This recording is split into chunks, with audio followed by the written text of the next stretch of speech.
করলেন কেন ভাই? আইলি কি করবেন? আইবার আগে এভাবে খপ খপ শুরু করছেন, ঘটনা কি? এজন্য এদের অনিষ্ট থেকে আল্লাহ এই দেশের জনগণকে হেফাজত করুন। ওয়ালানাবলুওয়ান্নাকুম আল্লাহ তাআলা বলেন আহাসিবান নাস আন ইউতরাকু আন ইয়াকুলু আমান্না ওয়া হুম লা ইফতানুন। মানুষ কি এমনটা ধারণা করে যে মানুষ ঈমান আনবে, ঈমান এনেছে বলবে, অথচ আল্লাহ তাদেরকে পরীক্ষা করবেন না? মুসলমান গত 16 বছর যারা ক্ষমতায় ছিল তারা একজন নিম্ন পদস্থ কর্মচারী নিয়োগ দিতেও পরীক্ষা করেছেন। কথা বুঝেন নাই? একজন মেথর বানাবে, মেথর আরে ময়লা পরিষ্কার করবে, এই মেথর নির্বাচনের ক্ষেত্রেও দেখছে এই মেথর বেটা হের আব্বাই কি করতো, দাদাই কি করতো, এর ফোলাই কি করে, ভাইয়ে কি করে, ভাতিজাই কি করে, নানাই কি করে, চাচাই কি করে, খালু কি করে, কোন দিক থেকে বিএনপি আর জামাতের কোন সম্পর্ক আছে কিনা নাই, তারপরে হেরে মেথর বানাইতো। এইভাবে পরীক্ষা করিয়া নিজের দলের কর্মী কিনা, নিজের দলের কর্ম করবে কিনা তদন্ত করিয়া যদি নিজের কোন কর্মচারী আর কর্মকর্তা তৈরি করা হয়, তো আপনার দলের মানুষ এটা নিশ্চিত হওয়ার জন্য যদি পরীক্ষা করেন, তো আমার আল্লাহর ইমানদার বান্দা কিনা এটা পরীক্ষার জন্য, এটা নিশ্চিত হওয়ার জন্য পরীক্ষা করবেন না? করবেন। এটা আল্লাহ পরীক্ষা করবেন। আল্লাহ তাআলা বলেন আহাসিবান নাস, মানুষ কি এমনটা ধারণা করে আইয়াকুলু আমান্না, তারা বলবে আমরা ঈমান এনেছি, লা ইলাহা ইল্লাল্লাহ, আমি ঈমান এনেছি আল্লাহ ছাড়া কোনো মাবুদ নাই, আইয়ুতরাকু, তাদেরকে আমি ছেড়ে দেব, ওয়া হুম লা ইফতানুন, পরীক্ষা না কইরা হতেই পারে না আল্লাহ আমাকে পরীক্ষা করবেন। কথা কি বুঝতেছেন?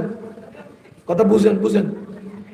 আমরা যখন বলি ইমানদার কেউ পরিস্থিতির শিকার হলে এটার নাম পরীক্ষা, বেঈমান কেউ পরিস্থিতির শিকার হলে এটার নাম হাতের কামাই, বলি না এটা?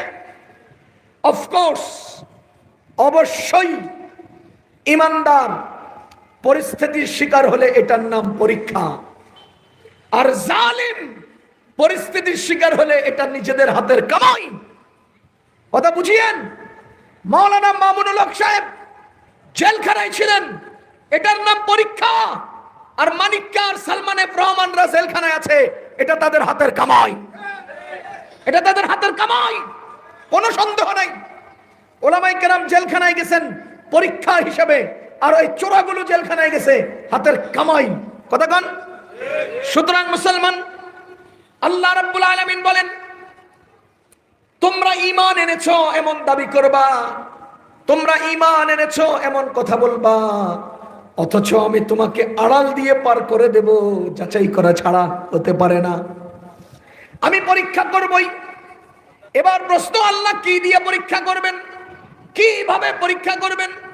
কোরআনে কারীমে আরেক আয়াতে আল্লাহ তাআলা বলেন ওয়ালানাবলুওয়ান্নাকুম বিশাইইন মিনাল খাউফি ওয়াল জু'i ওয়া নাকসিম মিনাল আমওয়ালি ওয়াল আনফুসি ওয়াত থামারাত, আমি 5টা বড় জিনিস দিয়ে তোমাদের পরীক্ষা করব, 5টা বড় বড় বিষয় নিয়ে তোমাদের ইমতিহান করব।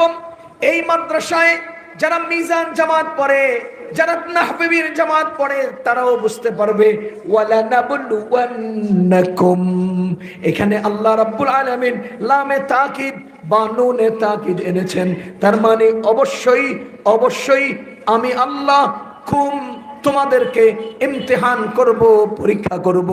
আল্লাহ রাব্বুল আলামিন বলেন আমি অবশ্যই তোমাদেরকে ইমতিহান করব, পরীক্ষা করব।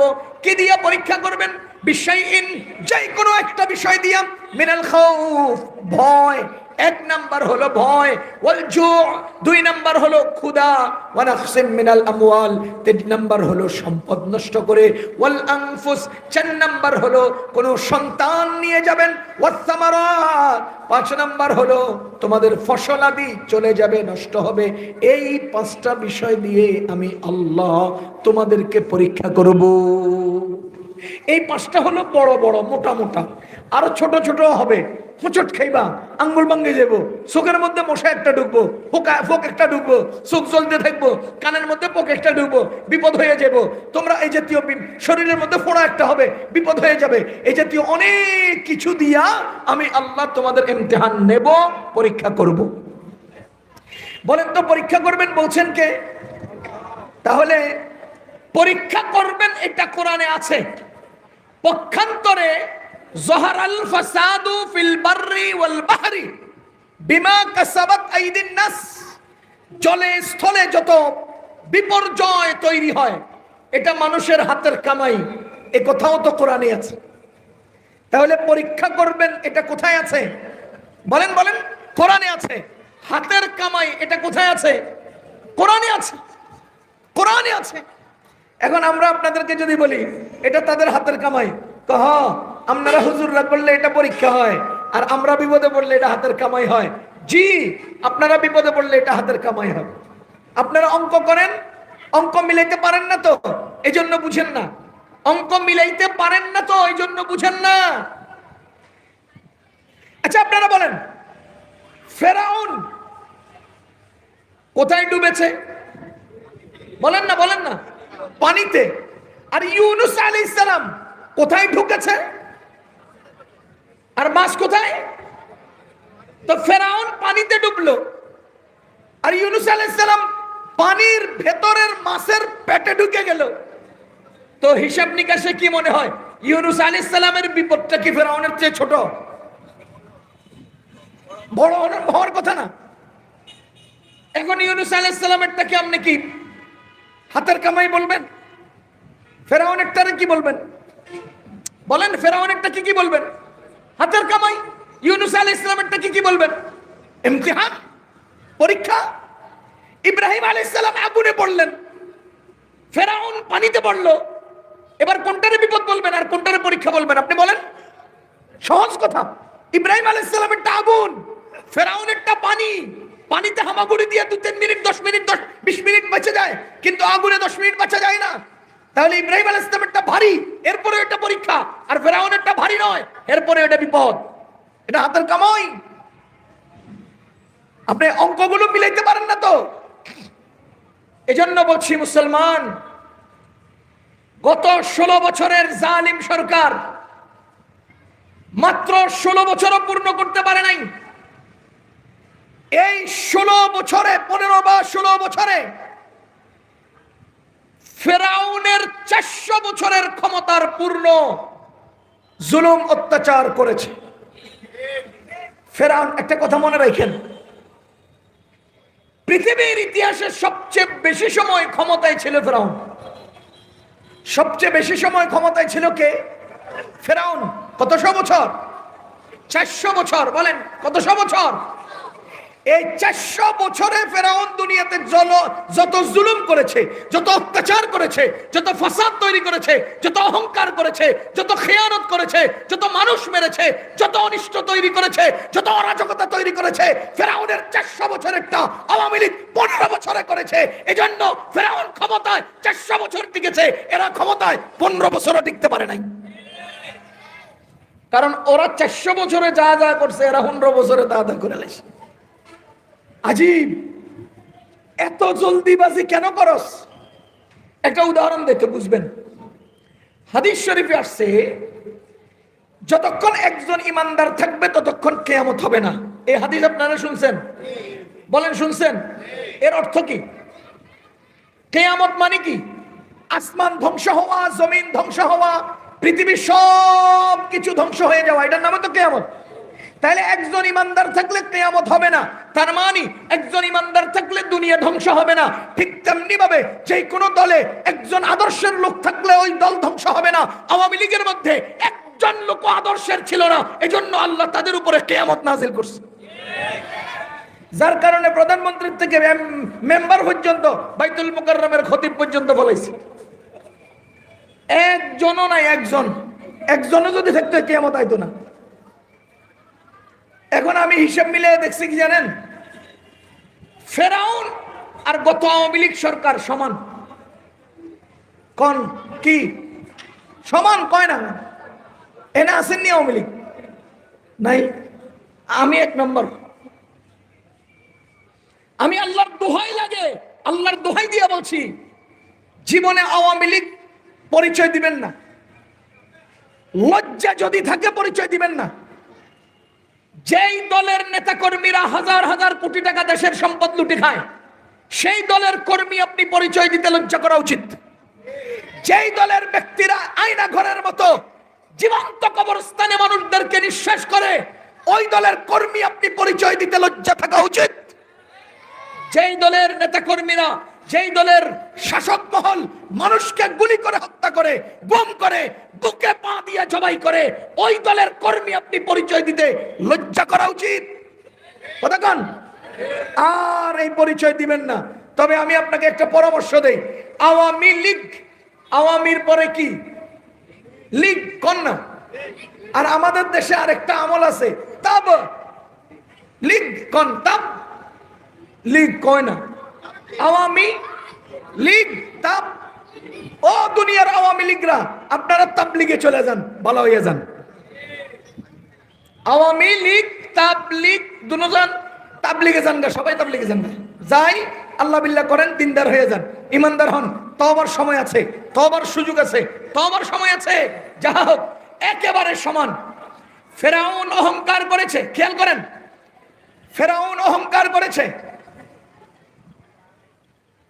সে অহংকারে স্ফীত হয়ে নিজেকে দাবি করেছে, আনা রাব্বুকুমুল আলা, আমি হলাম বড় খোদা। ফেরাউনে কি কয়? আমি হলাম বড় খোদা। আর আপনাদের নেত্রী সেও দাবি করেছে, সেও দাবি করেছে আমি হলাম প্রতিপালক। নাউজুবিল্লাহ। ও মুসলমান, ফেরাউন নিজে বলেছে আমি তোমাদের খোদা, আর আপনাদের নেত্রী বলেছে আমি 18 কোটি মানুষরে খাওয়াই। আমার বোন বলেছে তুমি 18 কোটি মানুষরে খাওয়াইতে পারলে রোহিঙ্গা 10 লাখ রে কেন খাওয়াইতে পারবা না? তার মানে হলো তিনি মতান্তরে নিজেকে প্রতিপালক দাবি করলেন। আমি ইঙ্গিত দিয়া বলতে চাই, যে বেডি নিজের পেশাব কন্ট্রোল করতে পারে না, হ্যাঁ নাকি 18 কোটি মানুষরে খাওয়ায়? অহংকারের একটা সীমা থাকা চাই। ও নিজেকে প্রতিপালক দাবি করেছেন নিজের রব বলে, আর এই প্রতিপালক দাবি করেছে আমি খাওয়াই বলে। কথা বুঝতেছেন নি আপনারা? মুসলমান ফেরাউন ধ্বংস হয়েছে পানিতে ডুবে গিয়ে, আর আপনাদের নেত্রী ধ্বংস হয়েছে তুফানে উড়ে গিয়ে। ফেরাউন ডুইবা গেছে, তুমগো নেত্রী উইরা গেছে, দুটোটা সমান। বুঝেন নাই? এজন্য বলছি মুসলমান, জুলুম করা যাবে না, অত্যাচার করা যাবে না। আল্লাহ রাব্বুল আলামিন সুস্পষ্টভাবে যে বলেছেন, ইমানদার মুসলমানদেরকে আমি পরীক্ষা করব। পক্ষান্তরে যারা জালেম, তারা যা পরিস্থিতির সম্মুখীন হবে, এটা তাদের নিজের হাতের কামাই। এটা তাদের হাতের কামাই, এটা তাদের হাতের কামাই, এটা তাদের হাতের কামাই। আবারও বলছি, এটা তাদের হাতের কামাই। মুসলমান আপনি বলেন, হাদিস শরীফে আসছে, নবীজি বলেন ইত্তাকি দাওয়াতাল মাজলুম ফাইন্নাহু লাইসা বাইনাহা ওয়া বাইনাল্লাহি হিজাব। তোমরা মাজলুমের বদদুয়া থেকে বাঁচো, কারণ একজন মাজলুম যখন আল্লাহকে বলবে আল্লাহ, ওই ব্যক্তির আল্লাহ, ওই ব্যক্তির ওই ব্যক্তির নীরব কান্না, ওই ব্যক্তির অন্তর্নিহিত বেদনা, আর আল্লাহর আরশের মাঝখানে কোনো পর্দা নাই। ও দুনিয়ার মুসলমান, ভালো করে মনে রাখেন, অত্যাচারী জালিমরা আবরার ফাহাদকে 4 ঘন্টা যাবত পিটিয়ে পিটিয়ে পিটিয়ে পিটিয়ে জখম করে হত্যা করেছে। বাংলাদেশে এরকম অজস্র মায়ের সন্তানদেরকে তোমরা পিটিয়ে পিটিয়ে হত্যা করেছ, গুলি করে করে হত্যা করেছ, ছুরি দিয়ে কুপিয়ে হত্যা করেছ, অন্যায় অবিচারে একেবারে শেষ প্রান্তে চলে গেছ।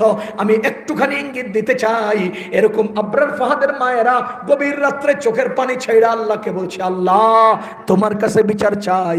খোদার কসম, ওই জাতীয় চোখের পানির স্রোতে আওয়ামী লীগ ভেসে গেছে। এটা পরীক্ষা নয়, এটা হাতের কামাই। এটা পরীক্ষা নয়, এটা হাতের কামাই। জহরাল ফাসাদু ফিল বাররি ওয়াল বাহরি বিমা কাসাবাত আইদিন নাস। পক্ষান্তরে আল্লাহ বলেন ওয়ালানাবলুওয়ান্নাকুম বিশাইইন মিনাল খাউফি ওয়াল জু'i ওয়া নাকসিম মিনাল আমওয়ালি ওয়াল আনফুসি ওয়াত থামারাত। আমি আল্লাহ রাব্বুল আলামিন একজন মানুষকে পরীক্ষা করব 5টা পয়েন্টে। এক নাম্বার হলো জু', খিদা। এক নাম্বার কি? সবাই বলেন না এক নাম্বার কি? আপনারা কি আমার কথা শুনেন, বুঝেন? তাইলে উত্তর দিবেন। ওয়ালানাবলুওয়ান্নাকুম বিশাইইন মিনাল খাউফ, এক নাম্বার হলো ভয়। ভয়, এক নাম্বার হলো ভয়। আমি ভয় দিয়ে তোমাদেরকে পরীক্ষা করব। তোমরা ভীতির সম্মুখীন হবে, ভয়ের পরিবেশের সামনে পড়বে। এরপরে তোমরা লা ইলাহা ইল্লাল্লাহ বলো না ওরে বাবারে বলো, তোমরা ও আল্লাহ বাঁচাও এটা বলেন না ও মামু বাঁচাও এ কথা বলেন, আমি এটা পরীক্ষা করব। ওয়ালানাবলুওয়ান্নাকুম বিশাইইম মিনাল খাউফ, তুমি বিপদে পড়লে যায় নামাজ বিছাও নাকি মামার কাছে টেলিফোন করো? তুমি বিপদে পড়লে আল্লাহর দিকে মনোযোগী হও। বান্দা পরীক্ষার সম্মুখীন হবে। প্রথম বিষয় কি? সবাই বলেন ভয়। প্রথম বিষয় কি? ভয়। আমি উদাহরণ দিলে বুঝবেন। এক নাম্বার বিষয় হলো ভয়। আমি যখন ভীত সন্ত্রস্ত হই তখন আমি কোন দিক যাব, এটা আমার আল্লাহ পরীক্ষা করবেন। 2013 সালে হেফাজতের মহাসমাবেশে মতিঝিলে রাত্রেবেলা লাইট অফ করে মারছিল নি ওরা? বলেন বলেন। পরের দিন সকাল থেকে বহু মানুষ দাড়িওয়ালা দাড়ি ফালায় দিছে। কয় যদি দাড়ি থাকলে হেফাজত কয়, মাথার থেকে টুপি সরাই ফেলছে। যদি টুপি থাকলে হেফাজত কয়। এই জন্য তারা আল্লাহ তাআলা 2013 সালের ওই রাত্রের ঘটনাকে ভয়ের পর্ব বানিয়ে পুরো দেশের সব মানুষকে দুই ভাগে বিভক্ত করে ইমতিহান নিয়েছেন, লাঠি দাড়ি পাল্লা কায়েম করে পরীক্ষা নিয়েছেন। কারা হেফাজতের মনে করে নিজের জীবনের সব জীবনের দিকে নজর করে ভীত সন্ত্রস্ত হয়ে টুপি ফেলে দিয়েছে, আল্লাহ পরীক্ষা করেছেন। দাড়ি ফেলে দিয়েছে, আল্লাহ পরীক্ষা করেছেন। এটা একটা ভয়, এটা ভয়ের একটা পরিবেশ। ওয়ালানাবলুওয়ান্নাকুম বিশাইইম মিনাল খাউফ, এক নাম্বার হলো ভয়। আপনি রাস্তা দিয়ে হেঁটে যাচ্ছেন, হঠাৎ করে গাছে গাছে নাড়া দিয়েছে, হঠাৎ করে বাঁশে বাঁশে নাড়া দিয়েছে, খ্যাঁত করে আওয়াজ উঠছে। আল্লাহ দেখতে চান ওরে বাবা রে কই আওয়াজ দাও না ওরে আল্লাহ রে কই আওয়াজ দাও। আমার আল্লাহ বলেন এক নম্বরে আমি ভীতির পরিবেশ তৈরি করে তোমাকে পরীক্ষা করব। গত 15 বছরে উলামায়ে কেরাম এই পরীক্ষার মধ্যে পাশ করেছেন। ও মুসলমান, গত 15 বছরে রাস্তায় চলতে আমরা অজানা আতঙ্কে ছিলাম। কখন জানি সাদা পোশাক পরিহিত লোকেরা আইসা আমাদেরকে গাড়িতে উঠাইয়া নিয়ে যায়, কখন জানি গুম করে দেয়, কখন জানি লাশটা পানির মধ্যে ভাসতে থাকে, কখন জানি দুনিয়াটা শেষ হয়ে যায়। এই যে 15 বছরের একটা ইমতিহান, ওয়ালানাবলুওয়ান্নাকুম বিশাইইম মিনাল খাউফ, আজকে আমরা দেখতে পাচ্ছি সেই ভয়ের পরিবেশটা কেটে গেছে। আজকে ওই ভয়ের পরিবেশটা আছে না কেটে গেছে? কেটে গেছে। আরেকটা উদাহরণ, ওয়ালানাবলুওয়ান্নাকুম বিশাইইম মিনাল খাউফ, এক নম্বরে আমি তোমাদেরকে পরীক্ষা করব ভয় দিয়ে। যেমন গত 2020 সালে 21 সালে বাংলাদেশ সহ সারা পৃথিবীতে একটা ঐতিহাসিক মহামারী অতিবাহিত হয়েছে। কি অতিবাহিত হয়েছে? কি নাম? করোনা। এটা কি? আতঙ্ক। বলেন এটা কি? আতঙ্ক। এই করোনা এটা একটা মিডিয়া আতঙ্কের নাম। ইউটিউবে আমার অনেক আলোচনা আছে, দেখেন। আমি তখনও বলেছি করোনা এটা হলো ক্ষমতাসীনদের ক্ষমতা দখলের, ক্ষমতা বাঁচানোর মাধ্যম। করোনা ব্যবসায়ীদের ব্যবসায় উপার্জনের মাধ্যম। করোনা মানুষের মধ্যে ভয় আর আতঙ্ক তৈরির মাধ্যম। আপনারা দেখছেন জালিম সরকারের বিরুদ্ধে যদি কোনো আওয়াজ উঠাইতে যায় তখন সরকার কর্তৃক লকডাউন দিয়ে দেয় করোনার নাম দিয়া, মানে তোরা আর রাস্তার নামিছে, আমরা আমাদের ক্ষমতা বাঁচাই। তাইলে করোনাকে কি বানাইছে? ক্ষমতা বাঁচানোর মাধ্যম। 2 নাম্বার, ব্যবসায়ীরা ব্যবসা করছে, একটা মাস্ক 10 টাকা বিক্রি হচ্ছে। এই যে গ্লাভস, ও ভাই মার্কেটে গ্লাভস নাই, হ্যান্ড ওয়াশ নাই, ও খুদা, তারপরে ইনজেকশন নাই, টিকা নাই। কি এক পরিবেশ, কি এক পরিস্থিতি, কঠিন এক হালত আমরা পার করছি। কথা কন। আচ্ছা, বড় লোকদের বিজনেস। আমি আমার কথা একটা গল্প সামান্য করে শুনাই। 2000 সম্ভবত 21 সালে 21 সাল বা 22 সালের শুরুতে, 21 সালে তখনও করোনার পুরো উপদ্রব শেষ হয় নাই। আমার আমেরিকায় গিয়ে তারাবি পড়ানোর প্ল্যান। আমেরিকায় আমি 6 বার সফর করছি। তো আমেরিকায় যাবো আমি 89,000 টাকা দিয়ে টিকিট করছি। যখন এয়ারপোর্টে গেলাম, পিসিআর টেস্টে নেগেটিভ আসছে। এখন ভ্যাকসিন কার্ড, আমি যে ভ্যাকসিন দিছি এটার কার্ড লাগবে। আমি আমেরিকা এক ডোজ দিছি, আরেক ডোজ দেইনি। এখন কার্ড এটা দেখাইছি, আমাকে বোর্ডিং কার্ড দিয়ে দেওয়া হয়েছে, সামানগুলো আমার বেল্টে পার করে দেওয়া হয়েছে, আমার পুলিশে সিল দিয়ে সাইন করে আমাকে ছেড়ে দেওয়া হয়েছে। আমি বিমানের গেটে যাওয়ার পরে আমার একটা ভ্যাকসিন কার্ড দেন। আমি ভ্যাকসিন কার্ড যেটা আছে ওটা তো একটা ডোজ, আমি এটা দেখাইছি, আপনি তো এক ডোজ দিচ্ছেন, আরেক ডোজ দেন নাই। আমি এখন আরেকটা ডোজ তো ভাই আমি আমেরিকায় গিয়ে দেবো, ওখানে একটা দিছি। না, চলবে না, আপনি এটা নিয়ে যেতে পারবেন না, পারবেন না। বহু রিকোয়েস্ট করছি, পারলাম না। আমার 89,000 টাকার টিকিট শেষ। আমি আবার ওখানে 1-1.5 ঘন্টা সময় লাগাইয়া আমি যে আউট হলাম, এটা কম্পিউটারে হয়েছে, রেকর্ড হয়েছে, আমার পাসপোর্টে সিল হয়েছে। এই যে আমি যে আউট হই নাই, আমি যে আবার ব্যাক করছি, এটার জন্য ওই সিল ক্যান্সেল করা লাগছে। ওই ইন্টারনেট অনলাইনে এটাকে আবার আউট করা হয়েছে। পুলিশের 3 অফিসে গেছি, ওখান থেকে বাইরে হয়ে আবার আমার সামানগুলো যে বিমানে চলে গেছে, আমি তো যাইনি, আমার লাগেজ যাবে কোথায়? এই জন্য লাগেজের তালাশে আবার অপেক্ষা। সবকিছু মিলাইয়া আমার প্রায় 1.5-2 ঘন্টা আলাদা, এবং বিমানে ঘন্টা, এই 5টা ঘন্টা এয়ারপোর্টে ঘুইরা আমি ওই না যাইয়া বাড়িতে। আচ্ছা, এবার বাংলাদেশ তো মোটামুটি সব সহজ, সব সম্ভব। আমি কৌশলে একজনের মাধ্যমে বাসায় আসার আগেই ভ্যাকসিন কার্ড পেয়ে গেছি। বাংলাদেশে এটা তো সম্ভব, ভ্যাকসিন দেই নেই, ভ্যাকসিন কার্ড হয়ে গেছে। আচ্ছা, এখন ভ্যাকসিন কার্ড লই আমি ইমার্জেন্সি আবার টিকিট করছি, আমার শবে বরাতের আগে পৌঁছতে হবে। ইমার্জেন্সি টিকিট করছি কত? 97,000 টাকা আজকের টিকিট। আগামীকালকে আবার যাবো, কারণ ভ্যাকসিন কার্ড তো এসে গেছে। আমি আগামীকালকে আবার গেছি ভ্যাকসিন কার্ড এটা নিয়ে। আগের বার গেছিলাম এমারাত এয়ারলাইন্সে, এবার গেছি কাতার এয়ারলাইন্সে। যাওয়ার পরে আমি সব কিছু রেডি, বোর্ডিং কার্ড দিবে, vaccine card, PCR test, vaccine card দিলাম, পিসিআর টেস্ট দিলাম।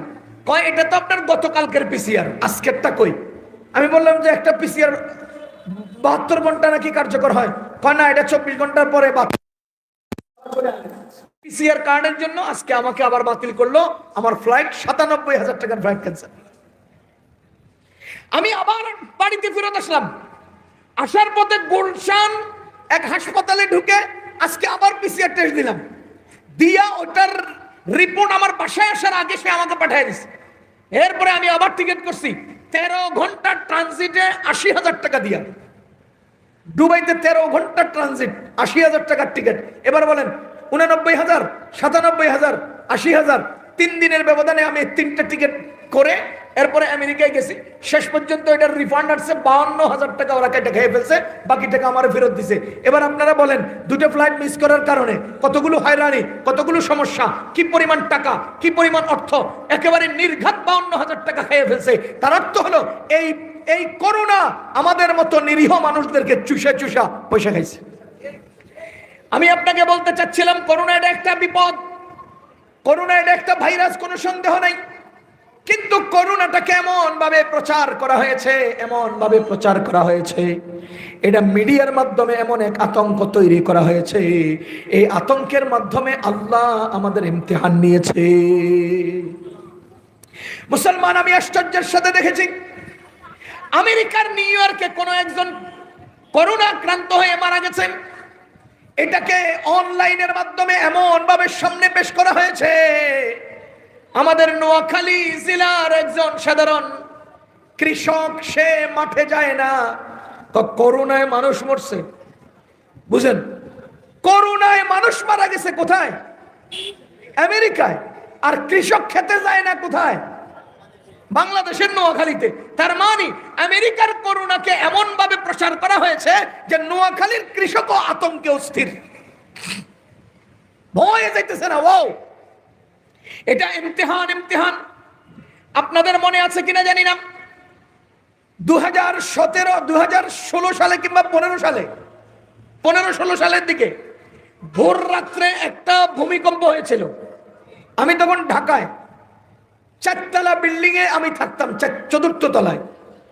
হঠাৎ করে 15 সালে হঠাৎ করে ঘুম থেকে উঠে দেখি আমার ফ্যান এভাবে এভাবে করে, কিরে ফ্যান এটা এরকম করে কে, লাফ দিয়ে উঠা। এখন আমি তো একা না, আমার ছেলে মেয়ে আছে, বাচ্চারা আছে, বাচ্চার মা আছে, সবাই আছে। এখন যদি আমি একা দৌড় দিয়ে এক হিসাব, বাসার মধ্যে সবাই লা ইলাহা ইল্লা আনতা সুবহানাকা ইন্নী কুনতু মিনাজ জালিমিন একেবারে দোয়া দরুদ পড়তে পড়তে একটা সময় বিল্ডিংটা আবার থেমে গেছে। ওই দিন নামাজ পড়তে মসজিদে আসিয়া দেখি জুমার নামাজের মুসল্লির চেয়েও কোনো অংশে কম না। ফজরের আজানের আগ মুহূর্তে ভূমিকম্পটা হয়েছিল। আপনারা ফজরের নামাজে ওই দিন মুসল্লি কম হয়েছে না বেশি? কেন রে ভাই, কেন? এই আতঙ্কগ্রস্ত মানুষগুলো দৌড়াইয়া যাবে কোথায়? আল্লাহর কাছে, আল্লাহর দিকে।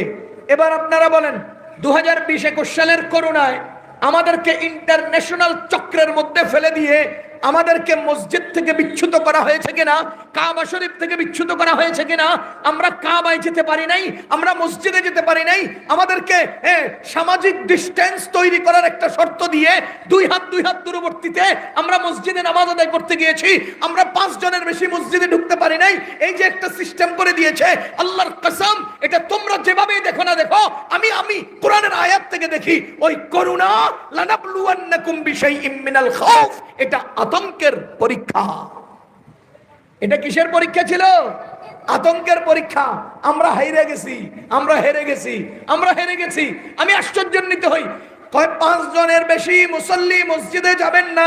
আচ্ছা, কেন যাব না? করোনা হবে। তো আপনারা যারা ফজরে গেছেন তারা জোহরে যান নাই। মসজিদে গেলে যদি করোনা হতো, যে 5 জন ফজরে গেছেন 5 জন জোহরে যান নাই, যে 5 জন জোহরে গেছেন এই 5 জন আসরে যান নাই, যে 5 জন আসরে গেছেন এই 5 জন মাগরিবে যান নাই, যে 5 জন মাগরিবে গেছেন ওই 5 জন এশায় যান নাই।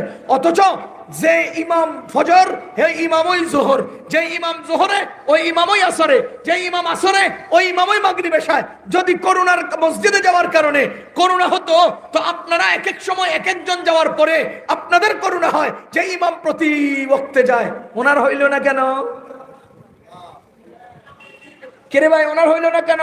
পৃথিবীর কোন ইমাম সাহেবের করোনা হয়েছে আপনি শুনছেন? না বাংলাদেশের নোয়াখালীতে কেউ করোনায় মারা গেছে আপনি শুনছেন? ইতিহাস। আমি একটা পত্রিকার কাটিং ছবি উঠে রেখে দিছি, আমার ড্রাইভে এখনো আছে।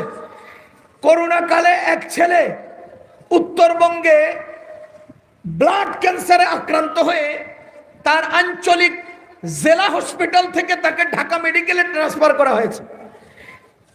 আক্রান্ত কোন রোগে? Blood cancer. বলেন আক্রান্ত কোন রোগে? সে তার বগুড়ার হসপিটাল থেকে রিলিজ করে ঢাকার মেডিকেলে পাঠানোর পর সে ঢাকা মেডিকেলে আসিয়া করোনায় মারা গেছে। আক্রান্ত হয়েছে কিসে? ব্লাড ক্যান্সারে। মারা গেল কিসে? কথা কি বুঝতেছেন না আপনারা? তাহলে ব্লাড ক্যান্সারে আক্রান্ত মানুষটা করোনায় কেমনে মারা যায়? তার মানে সেই সময় যতজন মারা গেছে সব করোনায় মরছে, আর কোন রোগে কেউ মরে নাই।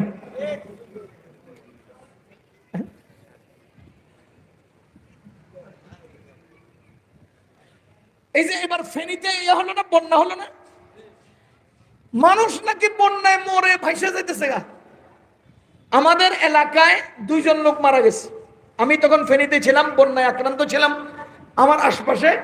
তা আমাদের গ্রামের কবরস্থান উঁচা এলাকায়, পানি ছিল না, এজন্য ওখানে এসে একজনকে দাফন করছে, আর একজনকে দাফন করার পরেই পানিতে ডুবাই নিছে।